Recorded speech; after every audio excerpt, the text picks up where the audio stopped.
सुरुवात करतानाच आपण युवा नेत्यांचं मत जाणून घेतलं होतं. आता काही अनुभवी नेत्यांचं मत जाणून घेणार आहोत. कशा पद्धतीनं महाराष्ट्राला, समृद्ध असलेल्या महाराष्ट्राला आणखी सर्वांग समृद्ध बनवायचंय आणि त्यासाठीच आपण या महाराष्ट्रात असलेल्या काही प्रादेशिक आणि राष्ट्रीय पक्षांच्या नेत्यांकडनं, त्यांच्या प्रतिनिधींकडनं त्यांचं असलेलं व्हिजन जाणून घेणार आहोत. तर हे पुढचं सेशन असणार आहे प्रादेशिकता आणि राष्ट्रीयता. लगेचच आपण या सगळ्या नेत्यांची मतं ऐकणार आहोत. समृद्ध महाराष्ट्रासाठीचं त्यांचं व्हिजन. यासाठी पुढची सूत्र माझे सहकारी विलास बडे यांच्याकडे. धन्यवाद श्वेता.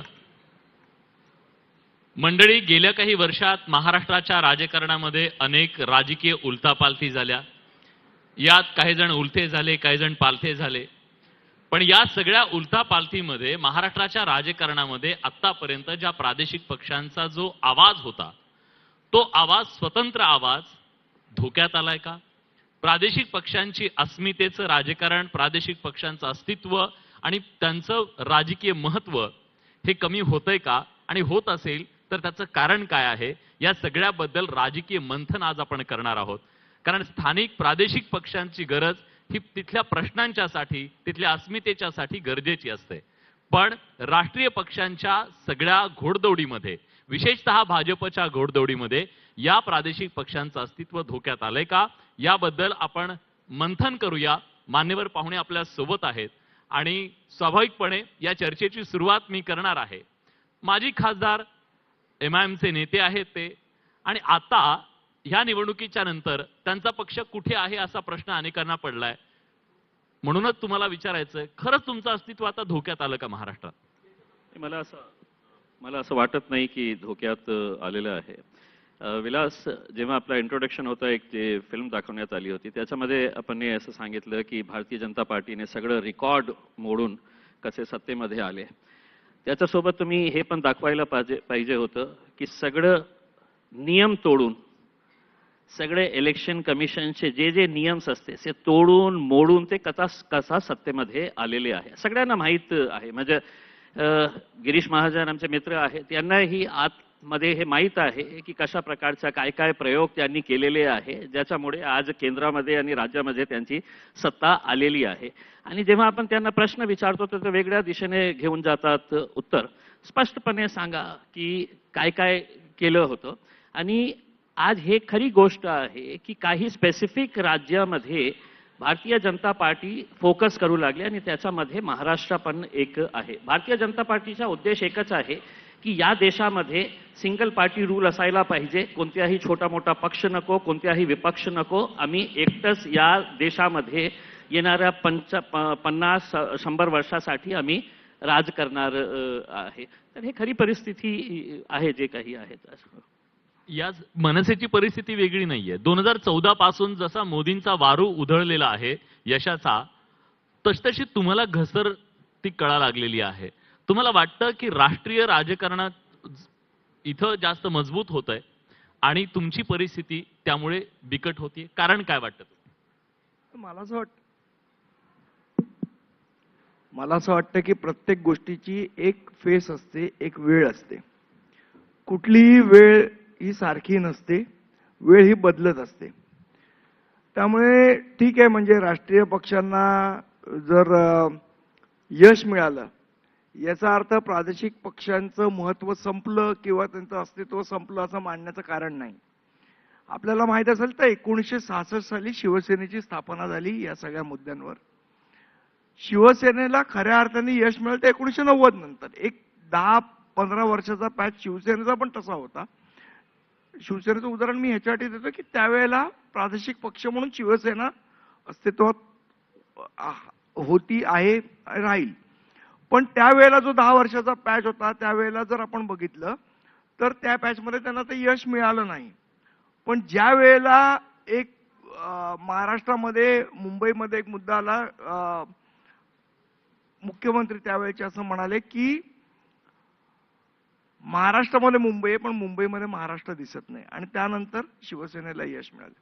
त्यामुळे प्रादेशिक पक्षांचं महत्त्व हे होतं, आहे आणि राहील. 2-3 इलेक्शन मधलं यश आणि अपयश हे प्रादेशिक पक्षांचं महत्त्व कमी किंवा जास्त करू शकत नाही. हा इतिहास आहे महाराष्ट्राचा. महाराष्ट्रामध्ये नेहमी, आणि जर तुम्ही मला वैयक्तिक विचाराल तर मला असं वाटतं की भारताला आपल्याला स्वातंत्र्य मिळालं 1947 साली, बरोबर.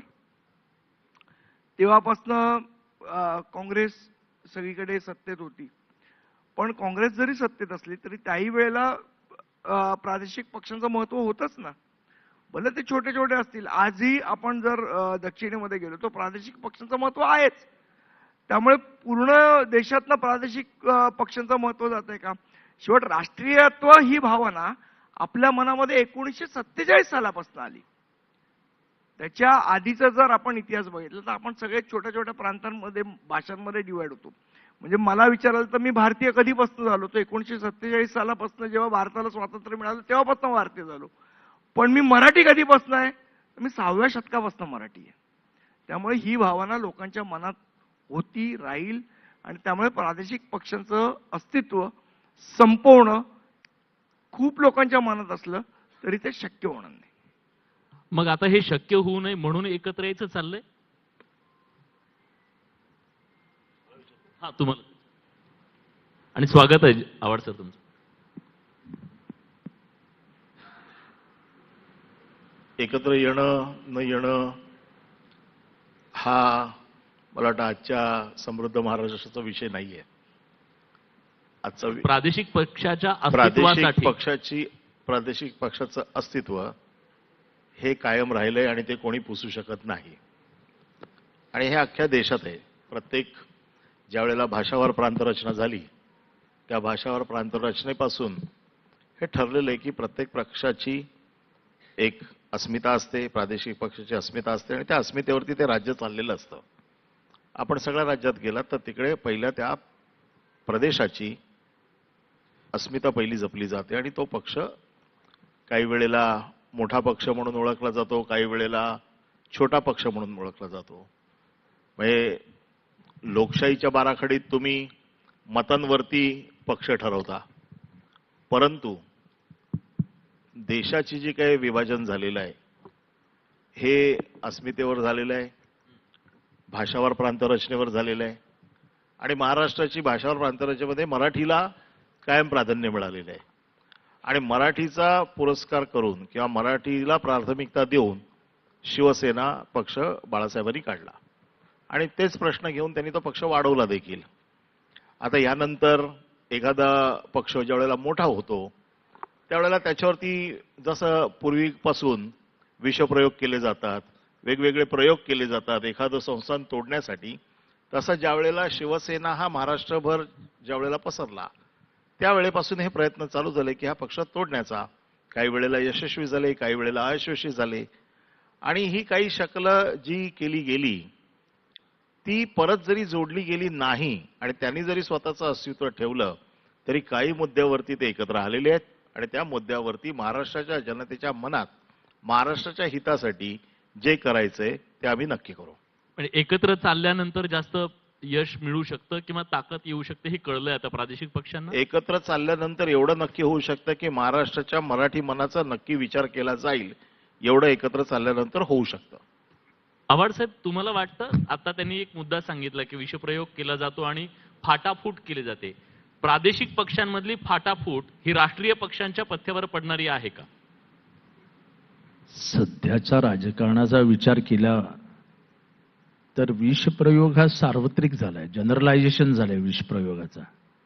आणि ते एका पक्षापुरतं मर्यादित न ठेवता सत्ता मिळवण्यासाठी हपापलेली लोक ही कुठल्या ना कुठल्या माध्यमातनं विषाचा वापर करत असतात. त्याच्यामुळे काही नवीन नाहीये. आणि त्याच्यामुळे कुठल्याही पक्षाला फरक पडतो का?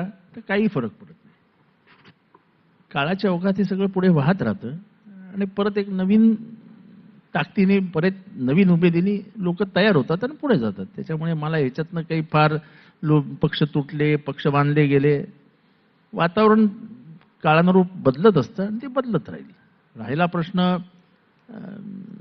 ज्या विषयावर आता हे चालू आहे, म्हणजे सध्या जो विषय सर्वात मराठी मनाला भिडणारा विषय आहे मला वाटतं की प्रत्येक मराठी माणसाच्या मनामध्ये एक प्रकारचा संताप आहे की माझ्या मराठीला, माझ्या मातृभाषेला, माझ्या आईला बाजूला करून दुसऱ्याला सन्मान देण्याचं काम करण्याचा जो प्रयत्न सुरू झालेला आहे त्याच्याने मराठी माणसाचं मन दुखावलेलं आहे. आणि त्याच्यासाठी दोनच पक्ष नाही तर सगळी मराठी माणसं एकत्र येतील अशी परिस्थिती आज महाराष्ट्रात निर्माण होते आणि त्याचं स्वागतच केलं पाहिजे मराठी माणसांनी. कारण का भाषावार प्रांतर असणं ही भाषा हे मूळ धरून झालेलं काम आहे. ते अन्य कशावर झालेलं नाही. पहिल्यांदा हा लोण पसरलं ते आंध्र प्रदेशमधनं पसरलं. भाषावर प्रांतरचनेची सुरुवात हे पहिलं आंदोलन आंध्र प्रदेशात झालं आणि त्याच्यानंतर हे पूर्ण भारतभर पसरलं. मुंबई महाराष्ट्राला मिळाली ती मराठी माणसांच्या बलिदानाने मिळाली. 105 लोकांनी बलिदान दिल्यानंतर मुंबई आम्हाला मिळाली. मुंबई कोणी आम्हाला ताटात आणून दिली नाही, घ्या उवाळणीत घेतली आहे तुम्हाला घ्या. आम्ही लढून घेतलेली मुंबई आहे. त्याच्यामुळे मला माहित नाही कशासाठी पण मराठीचा सन्मान राखलाच गेला पाहिजे, माझ्या मायेचा सन्मान राखलाच गेला पाहिजे. आणि मराठी का असं जर कोणी विचारलं की मराठी कशासाठी, ही इथली व्यवहाराची भाषा आहे. मोर्चात आहात तुम्ही पण? पक्षभिनिवेश बाजूला ठेवून मराठी माणसासाठी एकत्र येण्याचं काम सगळ्या मराठी माणसांनी केलं पाहिजे असं माझं मत आहे. नाही, मी थेट विचारलं ना सर. मी थेटच सांगितलं. हा, सगळ्या एकत्र येणार म्हणजे मोर्चा एकत्र येण्यासाठीच आहे ना, एकत्रच मोर्चा निघणार ना. ठीक आहे. आता हे प्रादेशिक पक्ष जे आहेत त्या सगळ्यांची भूमिका आपण ऐकली. इथं 2 राष्ट्रीय पक्षांचे नेते आहेत आणि मी सुरुवात काँग्रेसपासून करणार आहे कारण सगळी फायर नंतर भाजपकडे जाणार आहे. पण जेव्हा काँग्रेस ताकदीनं या देशामध्ये होती तेव्हा काँग्रेसनं वेगळं काही केलेलं नव्हतं. काँग्रेसने सुद्धा त्या क्षेत्रातल्या प्रादेशिक पक्षांना दाबण्याचं काम केलं असे अनेक आरोप झाले. ऐतिहासिक दाखले त्याच्यात आहेत. राष्ट्रीय पक्षांना प्रादेशिक पक्ष अडचणीचे का वाटतात? काँग्रेसच्या काळात आपण जो केलेला आरोप आहे हा काही घटनांचा आणि त्याच्या वेगळ्या संदर्भांचा असेल. मात्र मुळातच विविधतेत एकता ही भारत की विशेषता हे जे सूत्र आहे हे काँग्रेसला मान्य आहे आणि त्या अनुषंगानंच आपल्या संविधानाची निर्मिती झाली आहे. त्यामुळे एवढा मोठा देश आहे, एवढी मोठ्या भाषा आहेत, एवढ्या धर्म आहेत, एवढ्या जाती आहेत आणि या सगळ्या गुन्ह्या गोविंदांनी जर नांदू द्यायचे असतील तर जे रिजनल ज्या सगळ्या फिलिंग्स आहेत, ज्या भावना आहेत, या सगळ्यांना वाट मोकळी करून दिली पाहिजे. आणि राष्ट्रीय राजकारणामध्ये स्थानिकांचा आणि वेगवेगळ्या प्रांतातल्या लोकांचा आवाज हा व्यवस्थेशी जोडण्याच्या अनुषंगानं सगळ्या ज्या रिजनल ज्या काही प्रादेशिक जे पक्ष होते या प्रादेशिक पक्षांचा सन्मान ठेवूनच काँग्रेस ही सातत्याने वागली आहे. अलायन्स पण तशाच पद्धतीचे झाले आहेत. शिवसेनेच्या निर्मितीपासून काँग्रेसचे असणारे संबंध हे महाराष्ट्राकरता एक अत्यंत चांगलं बोलकं उदाहरणही आहे. त्यामुळे या सगळ्यांचा आवाज हा टॅप झाला पाहिजे, व्यवस्थेशी जोडला गेला पाहिजे. त्यामुळे आम्ही काही 1 नेशन 1 इलेक्शन, एकसारखाच आहार, एकसारखेच कपडे घाला आणि फक्त हिंदीच बोला आणि मराठी जी आहे हिला दाबण्याकरता म्हणजे प्रादेशिक पक्षच नाही, ते राजकारण एखादा ड्रॅगन, एखादा राक्षस जेव्हा गिळायला लागतो तो सगळे विचार, सगळे रिजनल ज्या पार्टीज आहेत त्या आणि ज्यांच्याशी मैत्री आहे त्यांना ते पहिले गिळून घेतो. काही जण म्हणतात की तुम्हाला त्यांनी प्रादेशिक पक्ष सुद्धा करून टाकले. आता म्हणजे तशी सुद्धा तुमची अवस्था आहे काही? ती आताची अवस्था जी आहे ती पण आपल्या पुढे आहे, काय होती ती पण आमच्या जवळ आहे. खासदार 2 असणारी पक्ष जो आहे आज हा सर्वात मोठा पक्ष म्हणायला लागला ती पण अवस्था आहे. त्यामुळे हे जो सूर्य अस्त आणि सूर्योदय ही निरंतर चालणार असणारी एक अत्यंत सुंदर प्रक्रिया आहे आणि हिचा आम्हाला सन्मान आहे.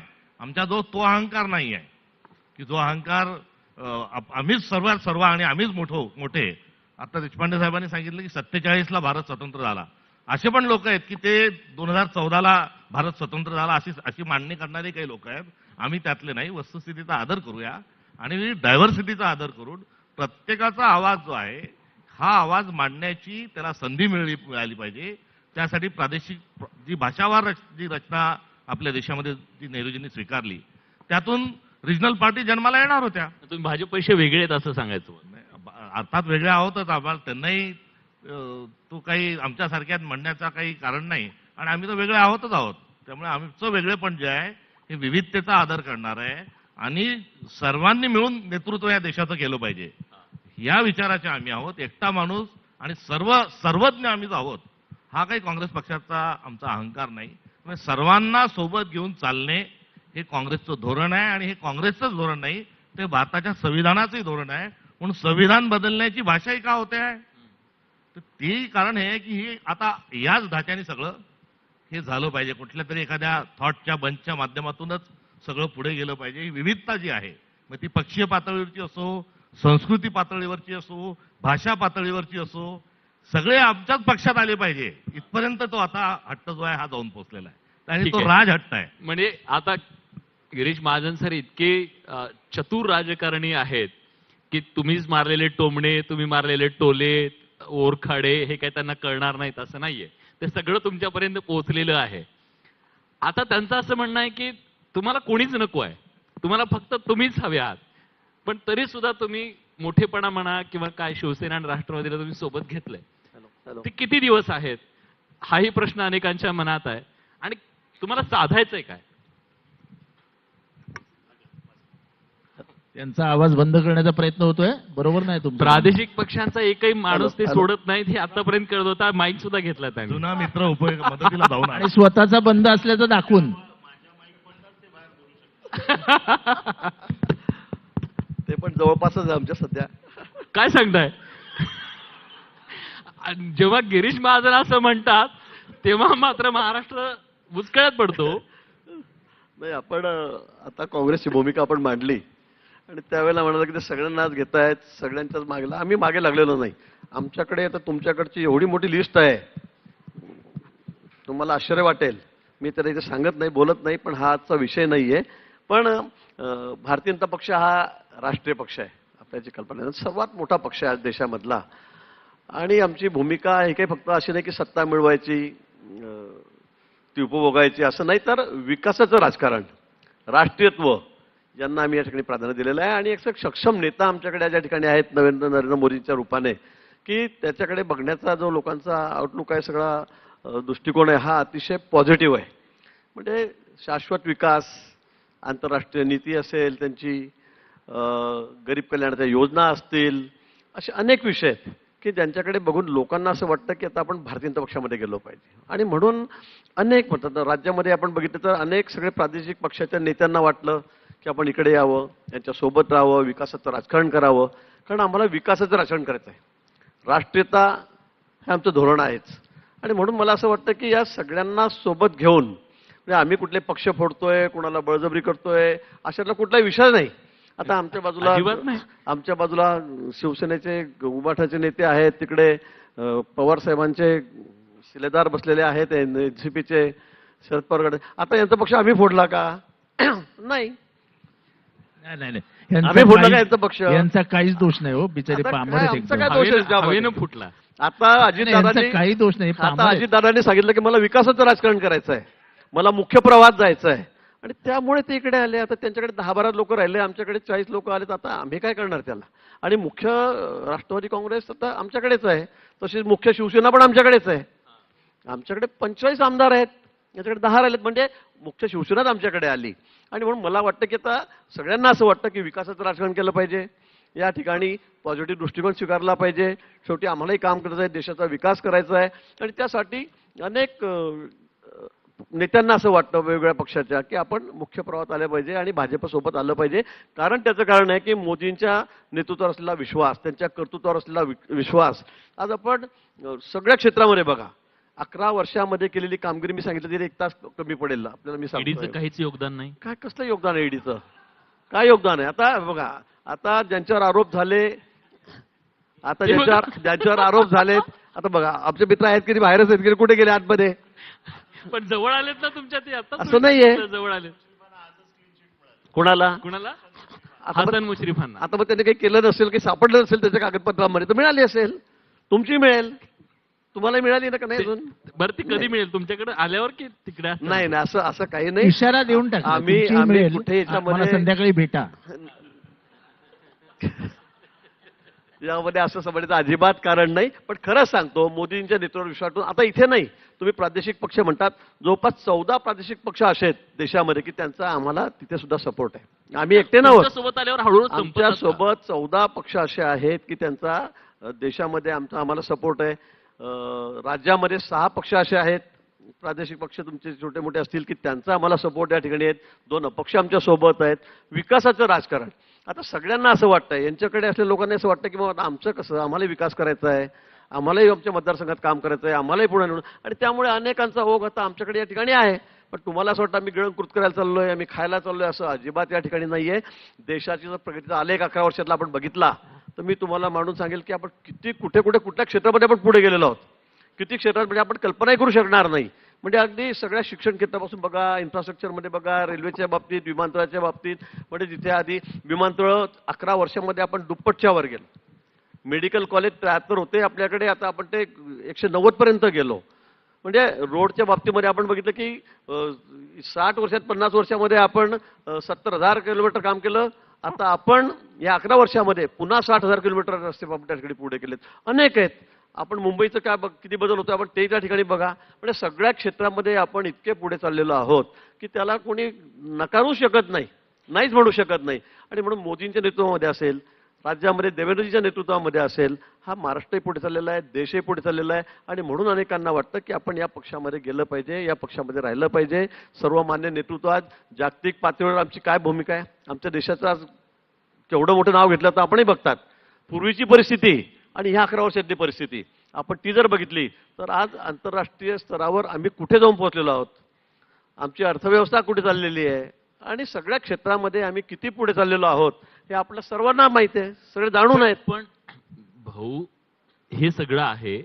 सध्या तुमच्याकडे 2 मंत्रीपद आहेत असं म्हणतात. एक जलसंपदा आहेच, दुसरं प्रवेश मंत्री पण तुम्ही आहात असं पण आहे. माझ्याकडे डिझास्टर मॅनेजमेंट, आपत्कालीन परिस्थितीमध्ये करायची कामं आणि कायम आपत्कालीन आपत्ग्रस्त ठिकाणी मी धावून जातो. निर्माण करणे, आपत्ग्रस्त परिस्थिती निर्माण करायची हा. आणि मग त्या फुग्यामधली हवा काढण्याचं काम तरबेज असलेला माणूस महाराष्ट्रातला म्हणजे गिरीश महाजन. मी खूप सिरियसली एक गोष्ट ह्या चर्चेमध्ये मला आणायची आहे, जे त्यांनी सांगितलं आणि महाराष्ट्रालाही माहिती आहे. ठीक आहे, आपण त्यांच्यावरती टीका करतो, त्यांच्यावरती आरोप करतो, पण राजकीय महत्वाकांक्षा, प्रादेशिक पक्षाच्या नेत्यांची राजकीय महत्वाकांक्षा, ते विकासाचं नाव देत आहेत त्याला, आपण राजकीय महत्वाकांक्षा म्हणूया. ही राजकीय महत्वाकांक्षा त्यांच्या सोबत जायला मजबूर करते का? हे जे 2 पक्ष गेले, काय मजबूर करते, कोणाला मजबूर करते? मला वाटतं इथे बसलेल्या सगळ्यांना माहिती आहे की कोणाला काय मजबूर आहेत. मग त्याच्यात ईडीचा रोल काय, सीबीआयचा रोल काय, मुंबईतल्या ईओडब्ल्यूचा रोल काय, आणि आता खास करून पोलिसांचा रोल काय, याच्याबद्दल फार काय जाहीरपणाने चर्चा करायला नको. फक्त तुलनात्मक दृष्ट्या विचार करूया. काँग्रेस अनेक वर्ष सत्तेत होती, यांचं एक कौतुक केलं पाहिजे. गिरीश महाजन 1990 साली आमदार झाले, 95 ला, बरोबर आहे. 95 ते 2015 आम्ही सत्तेत होतो. गिरीश महाजनांना कधीही वाटलं नाही की विकासाच्या गंगेत आपण पण न्हावून घ्यावं. हे त्यांचं कौतुक आहे. विचारधारेशी प्रतारणा त्यांनी कधीही केली नाही. पण त्याच्यातली एक महत्वाची गोष्ट अशी की गिरीश महाजन काँग्रेसच्या कुठल्याही मुख्यमंत्र्याकडे गेले किंवा मंत्र्याकडे गेला तर गिरीश महाजन दुसऱ्या पक्षातला आहे, त्याला काही मदत करू नका अशी काँग्रेसची विचारधारा नव्हती. समोरचा असला तरी त्याला सन्मानाने जगवला पाहिजे ही काँग्रेसची विचारधारा होती. जियो और जिने दो. आता म्हणजे गिरीश महाजनजी आपल्याला माहिती आहे की आपण आंदोलन केलेलं मी बघितलंय की काँग्रेसच्या आमदारांना निधी वाढवून दिल्यानंतर आपण सभागृह बंद पाडायचे की आम्हालाही निधी द्या, पण काँग्रेसचे मुख्यमंत्री आपल्याशी तह करून आपल्याला निधी वाढवून द्यायचे. आता आम्ही कटोरा घेऊन उभं राहिलो तर रुपया टाकत नाहीत आमच्यामध्ये तुम्ही, आणि तुमच्या आमदारांना 200 कोटी रुपये, आणि येणार असेल आमच्यामध्ये तर 300 कोटी रुपये. हे चालू आहे ना. पण ह्याच्यातली एक महत्वाची गोष्ट मी गेले 4 दिवस बोलून दाखवते. मी मध्यंतरी 1-2-4 भाषणं ऐकली. नाही काय, विकास करायचा असेल तर आपल्याला सत्तेबरोबर राहावंच लागेल, विकास करायचा असेल तर आपल्याला सत्तेबरोबर राहावंच लागेल. म्हणजे ह्याच्यापूर्वी विकास झाला नव्हता काय? मग हे का नाही आले सत्तेबरोबर?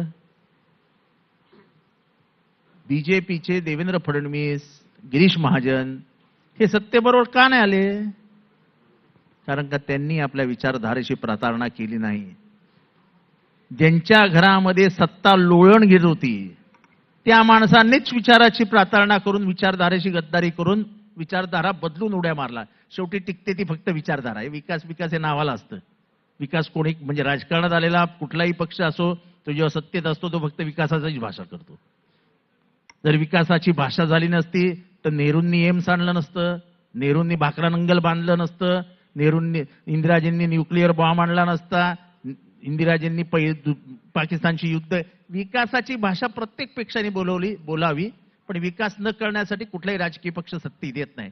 पण तो विकास करत असताना स्वयं विकास नावाचा एक जो न्यू डेव्हलपमेंट आहे, सेल्फ डेव्हलपमेंट, ती सेल्फ डेव्हलपमेंट राजकीय प्रवाहामध्ये इतकी महत्वाची झाली आहे की त्या महत्वाकांक्षेतनं सध्याचं राजकारण पुढे चाललंय.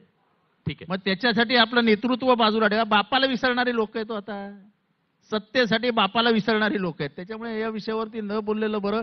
सद्यस्थितीतलं राजकारण सगळ्यांच्या डोळ्यासमोर आहे. ठीक आहे, आमच्याकडे 10 माणसं आहेत, पण प्रेमाची, आनंदाची, कशालाही न घाबरणारी, कुठल्याही धमक्यांना न घाबरणारी, आणि ज्यांनी आरोप केलेले त्यांच्या पायाशी लोळण न घेणारी माणसं नाही. आमच्या आवड साहेब, पवार साहेब असं म्हणाले, आमच्यात सुद्धा 2 मतप्रवाह आहेत, तुमच्या पक्षात सुद्धा 2 मतप्रवाह आहेत ना. सत्तेबरोबर की जे सत्तेसोबत जातो म्हणणारे पण अर्धे लोक आहेत. पण आहेत ना. आता मग प्रादेशिक पक्षांच्या अस्तित्वाचं काय? जर सगळ्यांनाच जायचं सत्तेच्या मग सोबत, तेच मी म्हणतो की मग विचार कोण टिकवणार?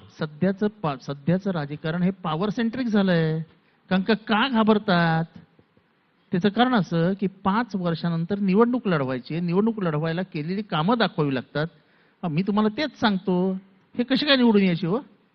गिरीश महाजन यांनी सांगावं कधी की काँग्रेसच्या कुठल्या मंत्र्यांनी त्यांच्यावर अन्याय केलाय, की यांनी कागद टाकला आणि यांच्या कागदावर सही न करता सांगितलं नाही नाही चल हे काय होणार नाही. गिरीश महाजन हे सगळ्यांचे मित्र होते. तुम्हाला कळलंय? नाही, जितेंद्र आव्हाड माझे चांगले मित्र आहेत, त्यांनाही माहिती आहे, आम्ही सोबतच आहोत. माझी आता 7वी टर्म आहे, मी सगळ्यात सिनियर आहे बीजेपी मध्ये. हो, देवेंद्र फडणवीस यांना पण सिनियर आहात तुम्ही. आठवतो. हो, आहे ना, मी आहे ना. म्हणजे पण सर्वात जवळचे मित्र आहेत. निवडून येण्यामध्ये मी प्रयत्न senior करत ते आहे. भांडण लागत नाही. हा, नाही. आमचं भांडण लागणार नाही. नाही, माझी ही इज द 7वी मॅन term आहे. Friday of Devendraji Fadnavis. पण आपल्याला कल्पना आहे, मी सुरुवातीला 4 टर्म मी विरोधामध्ये होतो. मला अनेक आमिष दाखवली गेली, मला खूप सांगितलं गेलं की इकडे या, तुम्हाला हे करतो, तुम्हाला ते करतो, सगळ्यांनी सांगितलं मला. मी कधीही माझ्या विचाराची प्रतारणा मला शक्यच नाही. मी सांगतो आपल्याला, म्हणजे मी केलं पाहिजे ना. राष्ट्रीय स्वयंसेवकाचा बाल स्वयंसेवक तेव्हापासून माझी विचारधारा ठरलेली आहे, माझा विचार पक्का आहे. मी माझ्या आयुष्यात काहीच कधी फरक पडणार नाही त्या विचारापासून, मी डळमळणार सुद्धा नाही. पण आपला पक्ष आपण जे सांगतायत बापाशी प्रतारणा करणारे लोक आहेत, आता तुमचा मत आता मला कळतोय, सगळ्यांना कळतोय. पण मला वाटतं की मग आपलंही काही चुकत नाही का? म्हणजे आपण परिवारवादामध्ये एवढे पडलो की त्याच्यामुळे पक्षच गेला हातातून निघून. मी माझा मुलगा झाला पाहिजे, मी माझी मुलगीच झाली पाहिजे, मी माझा जावई झाला.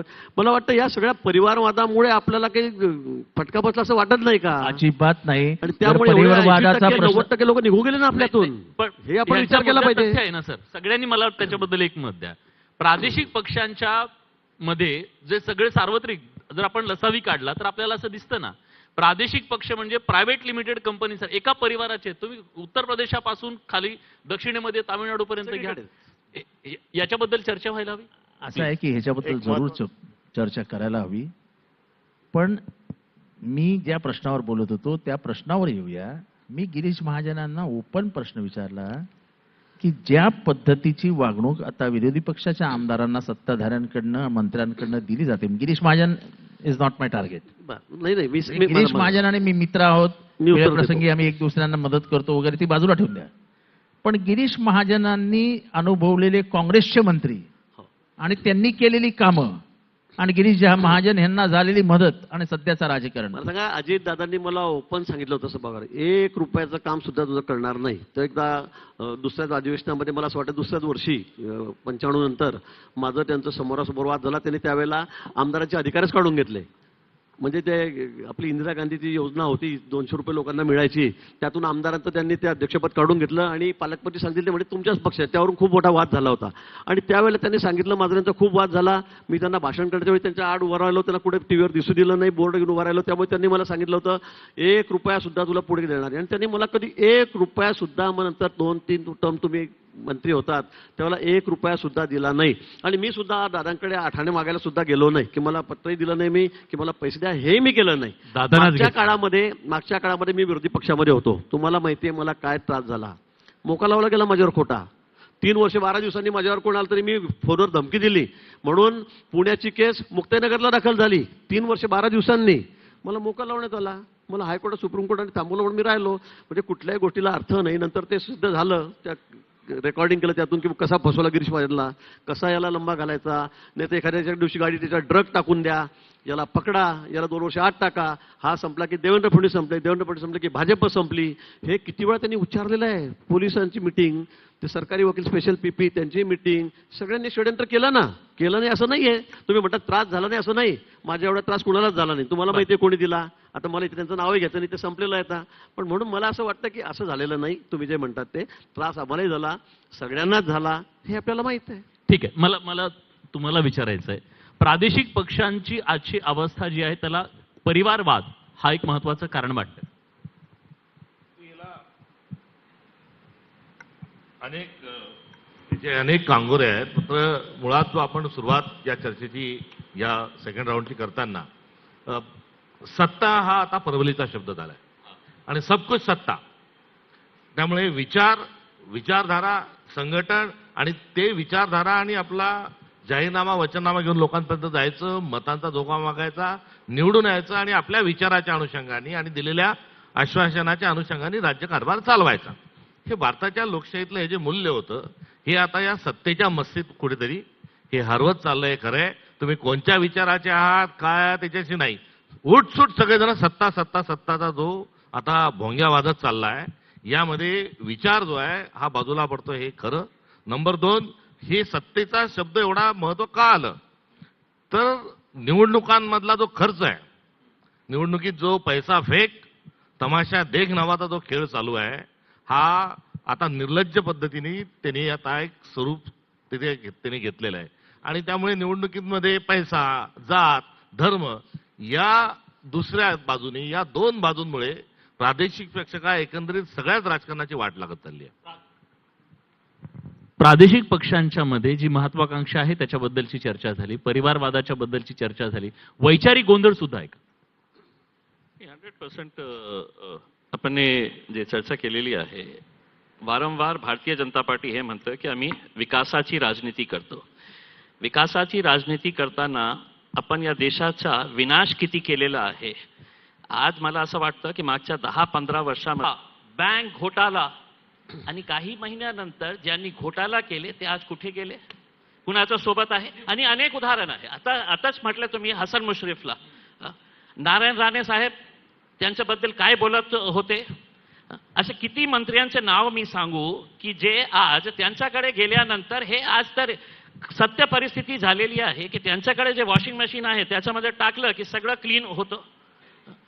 तर हे कोणीही आपल्या मर्जीने केलेले नाही आहे. आम्ही मोठे पक्ष फोडले, आम्ही मोठे पक्ष फोडलेच नाही. खरं सांगतो, मी सांगतो, पुन्हा सांगेल की परिवारवाद. आज मला सांगा, अजितदादा बाहेर पडलेत, का पडले बाहेर? आज अजितदादासारखं सक्षम नेतृत्व होतं, राज्यभराला ते मान्य होतं, एनसीपी मध्ये ते मान्यच होतं. आता तुम्ही त्यांना डावलून जर स्वतःच्या मुलाच्या मुलीच्या मोहात पडत असाल, तुम्ही जर त्यांच्या मोहात पडत असाल तर हे होणारच आहे. अजितदादांनी 2019ला देवेंद्र फडणवीसांबरोबर शपथविधी घेतल्यानंतर सुद्धा ते परत आले. परत आल्यानंतर त्यांना डावललं नाही, परत त्यांनाच उपमुख्यमंत्री केलं, सर्वत्र अधिकार त्यांनाच दिले. तेव्हा हे निष्कारण असं काहीतरी पुढे करू मी नका. आता जर म्हटलं की तुम्ही म्हणता भाजप सोडून सगळ्याबरोबर कोणाबरोबर युती करू, मग त्यावेळेला तुम्ही भाजपबरोबर बोलणी का केली दिल्लीला? मी आहे, मला माहित आहे. तुम्ही दिल्लीला स्वतः पवार साहेब आमच्या नेत्यांशी बोलले, 2 वेळा बैठकी केल्या, त्यांनी पक्षाच्या सगळ्या वाटाघाटी केल्या, मंत्रीपद वाटले, पालकमंत्रीपद वाटले. त्यावेळेला तुम्हाला आमची विचारधारा पडत होती का? त्यावेळेला तुम्हाला कसं का वाटलं की आम्ही यांच्याबरोबर जावं म्हणून? मला बघा, सगळ्या गोष्टी मला माहित आहे, सगळ्या गोष्टी माहित आहे. जेलमध्ये गेले होते महाराष्ट्र सदनच्या घोटाळ्यामध्ये, आपले स्वतःचे भाषण विधानसभेमध्ये कसले होते? नाही बघा, आता वेळ बदलत असते, विचार बदलत असतात. डायलॉग आपल्याला माहित आहे का? ते तुम्ही स्वतःच्या कर्तृत्वामुळे तुमचे पक्ष फोडून घेतलेले आहेत सगळीकडे, म्हणजे शिवसेनेत असेल, एनसीपी कडे असेल, सगळीकडे. मी तुम्हाला सांगतो, स्वतःच्या कर्तृत्वामुळे आज शिवसेनेमध्ये एवढं सगळे कर्तृत्ववान लोक असताना, जुने साहेबांच्या वेळेचे शिवसैनिक असताना तुम्ही त्यांना डावललं. राज साहेबांचं कर्तृत्व होतं, वक्तृत्व सगळं होतं, त्यांना तुम्ही डावललं. त्याच्यानंतर दुसऱ्या पिढीलाही डावललं. कसे लोक तुमच्या सोबत राहतील? आणि म्हणून तुमचं सगळं लपवण्यासाठी तुम्ही आमच्यावर आरोप करू नका की यांनी केलं, यांनी फोडलं, यांनी तोडलं. फक्त मी एकच सांगतो की गिरीश महाजन आमच्या सगळ्यांचे मित्र आहेत. परंतु त्यांच्याकडची जी बंदूक सगळीकडे जी चाललेली आहे ही महाराष्ट्र श्रुत आहे हा. आणि त्यांच्याकडे बंदूक आहे ते बाहेर लावून फिरतात असे आणि महत्वाचं म्हणजे की कोणी काही जरी केलं भारतीय जनता पक्षामध्ये नाही कुणाच्याही कधी स्फोट घडवला तर नाव गिरीश महाजनांचंच येतं. हा. ही वस्तुस्थिती आहे.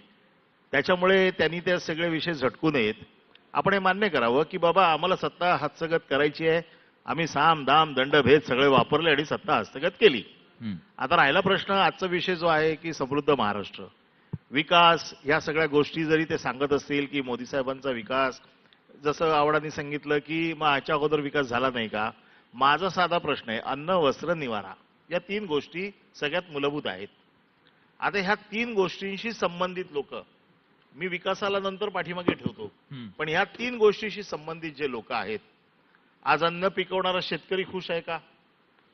त्याला त्याच्या बेसिक ज्या गरजा आहेत त्या त्याला मिळत आहेत का? त्याला हमीभाव मिळतोय का? त्याची आज काय दुर्दशा झालेली आहे, तो आत्महत्या करतोय. वस्त्र देणारा माणूस तोच आहे, वस्त्र देतोय तो कापूस शेतकरी आहे, तो आत्महत्या करतोय. कशासाठी करतोय आत्महत्या?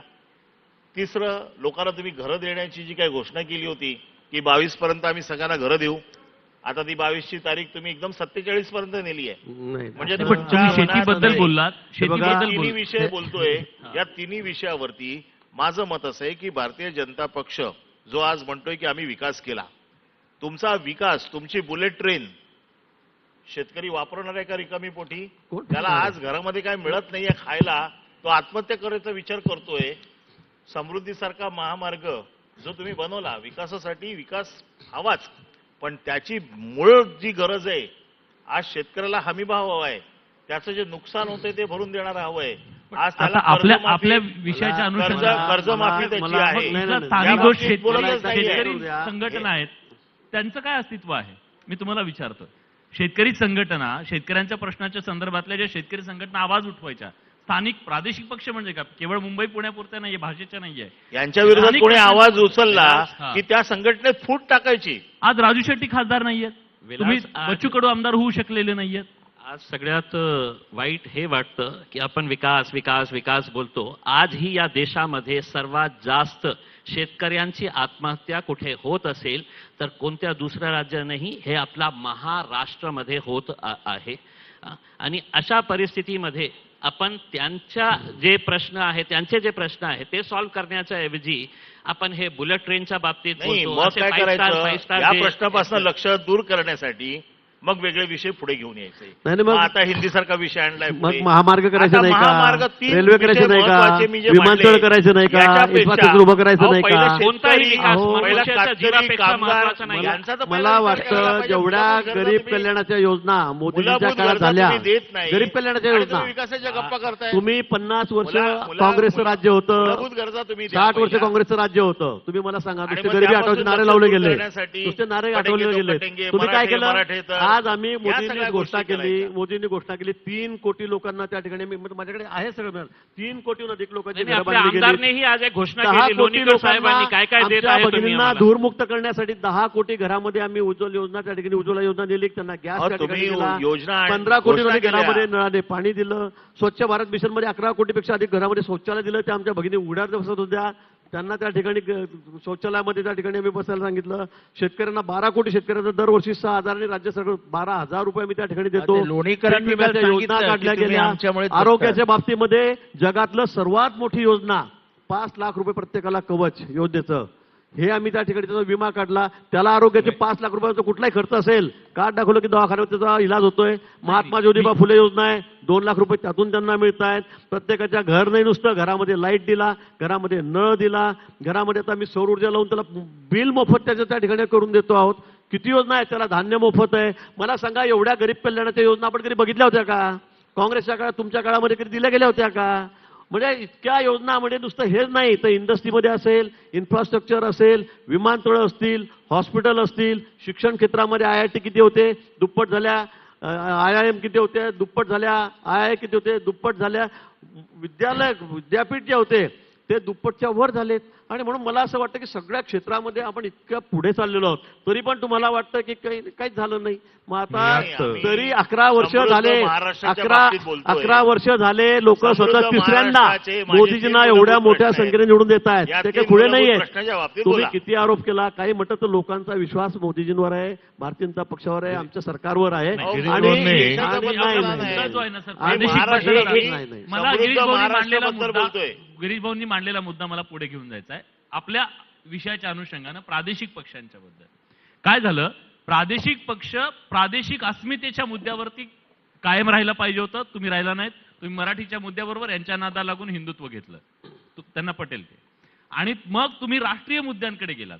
तुम्ही प्रादेशिक मुद्दा तुमचा सोडला, तुम्ही यांच्यासोबत गेलात, हिंदुत्व झालं. प्रादेशिक पक्षांचा जो वैचारिक गोंधळ आहे, तो वैचारिक गोंधळ सुद्धा प्रादेशिक पक्षांच्या याच्या अडचणीचा ठरत नाही का? एक.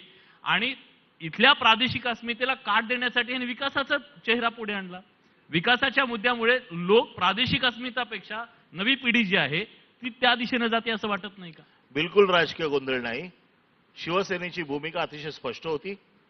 महाराष्ट्रात आम्ही मराठी आहोत आणि देशामध्ये आम्ही हिंदू आहोत. या एका गोष्टीवरती भारतीय जनता पक्ष आणि शिवसेनेची युती होती. आजही आमचा गोंधळ नाही. भारतीय जनता पक्षाचं हिंदुत्व म्हणजे या देशाचं हिंदुत्व नाही. देशाचं हिंदुत्व म्हणजे राष्ट्रीयत्व आहे. हे बाळासाहेबांनी सांगितलं आणि त्याच्यावरती सुप्रीम कोर्टाने शिक्कामोर्तब केलेलं आहे.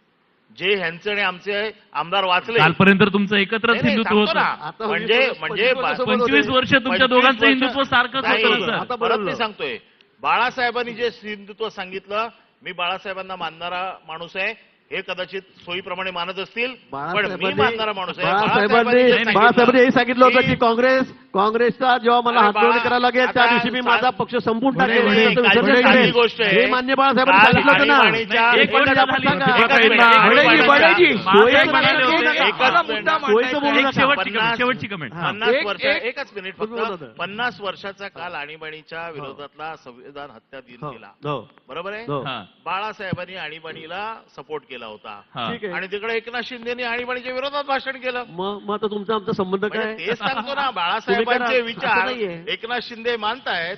एकनाथ शिंदे सांगतात ते आमचे देव आहेत आणि मी देवाने तेच तर म्हणतो, केलेल्या- सगळा वैचारिक देवाने गोंधळ आहे. केलेल्या त्यांनी सगळा कृत्यासाठी- वैचारिक गोंधळ आहे. त्यांनी शेवटची सांगितलं comment. होतं की शेवटची comment. आम्हाला आता काँग्रेस कसं बरोबर चालेल? जायची ज्या वेळेला वेळेल त्यावेळेला मी माझ्या पक्षाचं आणि विसर्जन त्या- करेल. त्या- तुम्ही काय केलं? तुम्ही या- पवार साहेबांच्या या- जाऊन या- बसले. या वैचारिक तुम्ही पवार साहेबांच्या मांडीवर जाऊन बसले. प्रणव मुखर्जींच्या निवडणुकीसोबत आले काँग्रेस या- याच वैचारिक- काँग्रेसच्या मांडीवर जाऊन बसला तुम्ही. त्याच्यावर मी आमची तुम्हाला भूमिका सांगतो अतिशय हे बाळासाहेबांचे विचार होते की का? बाळासाहेबांनी आपण जी- महाराष्ट्रातल्या सगळेच प्रादेशिक पक्ष हा, सगळेच हा. यांनी एक मुद्द्याचा अतिशय नम्रपणे आणि प्रखरपणे विचार केला पाहिजे. जर आपण महाराष्ट्राचा इतिहास बघितला, जे प्रादेशिक पक्ष समजा शिवसेना असेल, मनसे असेल, अगदी राष्ट्रवादी असेल, हा. यांनी प्रत्येक वेळेला सत्तेसाठी असेल किंवा इतर कारणासाठी असेल राष्ट्रीय पक्षांची जी कास धरली आपण, उलट प्रादेशिक पक्षांनी राष्ट्रीय पक्षांना आपल्या तालावर नाचवण्याच्या ऐवजी आपण राष्ट्रीय पक्षांच्या तालावर नाचलो, ही आपली भूतकाळात चूक झाली. ही चूक आपण भविष्य काळात कळायला नको. या पद्धती बघा, आज काँग्रेस बरोबर राष्ट्रवादी होतीच, म्हणजे ज्या वेळेलाही राष्ट्रवादी वेगळी झाली 95 साली 99 साली तुम्ही सगळ्यांना बोलायला दिलं, मला 2 मिनिटं तर द्या. सगळ्यांनी बघितलं तर ज्या वेळेला राष्ट्रवादी सेपरेट झाली त्या मुद्द्यावरनं झाली, पंतप्रधान भारतीय असावा का काय या मुद्द्यावरनं झाली. 99 साली त्याच काँग्रेस बरोबर जाऊन राष्ट्रवादीनी सत्ता स्थापन केली. आज शिवसेनेची भूमिका काही वेगळी असेल, पण भारतीय जनता पक्षाला वाढवण्याचं काम त्यावेळेला शिवसेनेने केलं ना, नाही केलं का? मग आपण जेव्हा प्रादेशिक अस्मितेबद्दल बोलतोय, प्रादेशिक पक्षांबद्दल बोलतोय, त्या वेळेला त्या राजकारणासाठी किंवा सत्तेसाठी राष्ट्रीय पक्षांना हवा देण्याचं काम इथल्या प्रादेशिक पक्षांनी केलं. ही आपली चूक झाली हे मान्य करून यापुढे या चूक सुधारण्याचं काम सगळ्या प्रादेशिक पक्षांनी केलं पाहिजे असं मला प्रामाणिकपणे वाटतं. निश्चित आकडेवारी सांगतो, प्रादेशिक पक्षांना आतापर्यंत इथं 35 ते 40% मतं मिळाली. हे 35 ते 40% राष्ट्रीय पक्षांच्या सोबत जाऊन मिळाली आणि स्वतंत्र प्रादेशिक पक्ष जेव्हा लढले तेव्हा 7 ते 8% मतं मिळाली आहेत. यावरूनच लक्षात येतं की प्रादेशिक पक्ष राष्ट्रीय पक्षांच्या सावलीला त्यांच्या साथीनं किंवा मदतीला जातात, त्याच्याशिवाय राष्ट्रीय पक्ष इथं सत्तेत राहू शकत नाही. या सगळ्याचा विचार निश्चितपणे होईल अशी आशा करूया. या परिसंवादात आपण सगळेजण आलात, आपली भूमिका मांडली, त्याबद्दल सगळ्यांचे मनापासून आभार. पण प्रादेशिक अस्मिता, प्रादेशिक आवाज हा राहिला पाहिजे, कारण प्रादेशिक प्रश्नांना त्याच्याशिवाय वाचा फुटणार नाही. आणि संघराज्याची भूमिका काय हीच तर आहे. आज या परिसंवादात आपण सगळेजण आलात. न्यूज 18 लोकमतच्या वतीनं मी आपल्या सगळ्यांचे मनापासून आभार व्यक्त करतो. पाहत रहा महाराष्ट्राचं number 1 news channel news 18 Lokmat.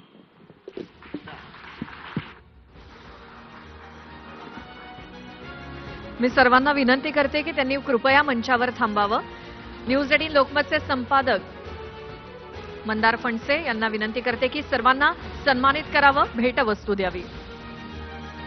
प्रादेशिकता आणि राष्ट्रीयता हा विषय होता आपला या परिसंवादाचा.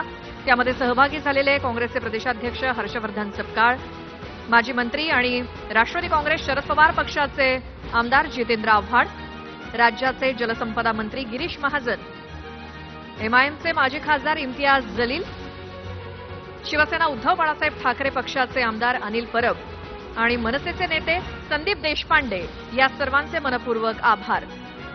न्यूज 18 लोकमत प्रस्तुत समृद्ध महाराष्ट्र या कार्यक्रमात प्रादेशिकता आणि राष्ट्रीयता या परिसंवादामध्ये महाराष्ट्रातले प्रादेशिक आणि राष्ट्रीय पक्षांचे जे लोकप्रतिनिधी आहेत, नेते आहेत, त्यांनी समृद्ध महाराष्ट्रासंदर्भात आपली भूमिका मांडली, आपलं व्हिजन मांडलं. त्याबद्दल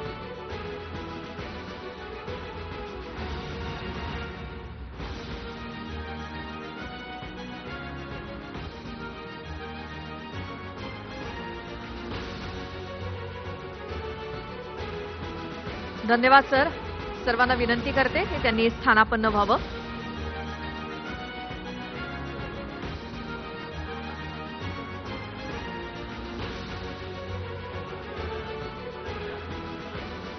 तर असेच काही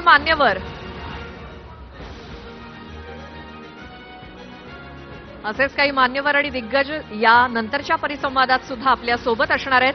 न्यूज 18 लोकमत प्रस्तुत समृद्ध महाराष्ट्र